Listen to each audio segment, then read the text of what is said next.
तो एक छोटी सी बात कहता, अगर महर्षि वाल्मीकि थे तो राम भी थे, और यदि राम थे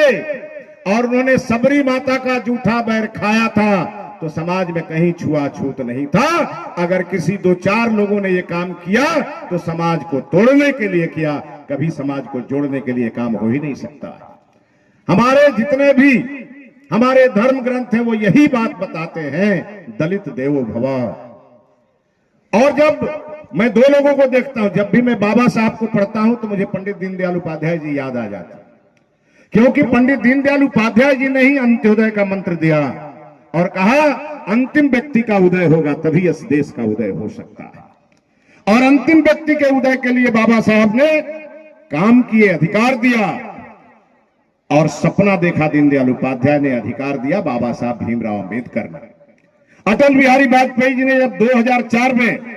फूड सिक्योरिटी एक्ट लाया और उसको लाया तो उन्होंने पार्लियामेंट में अपने भाषण में कहा, यह कानून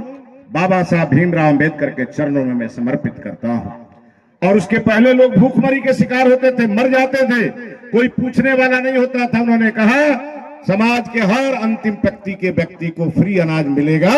और सरकार, आपको याद होगा 2 रुपए किलो 3 रुपए किलो की अनाज की योजना उस समय से शुरू हुई, आज मोदी सरकार उसको फ्री में देने का काम कर रही है।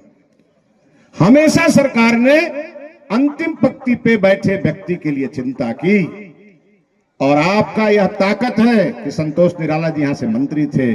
आज जनक राम जी मंत्री हैं, आज सुनील राम जी देश बिहार के शिक्षा मंत्री हैं। किसी को कहने की हिम्मत नहीं है कि बिहार की शिक्षा की जो किताबें पढ़ाई जाती है उसको कोई बदलने का काम करेगा, क्योंकि आज देश में मोदी जी बैठे हैं, बिहार में नीतीश कुमार जी बैठे हैं, और पूरी तरह बाबा साहब भीमराव अंबेडकर के संविधान के हिसाब से ही दिल्ली की भी सरकार चल रही है, बिहार की भी सरकार चल रही है। मित्रों, मैं आपके बीच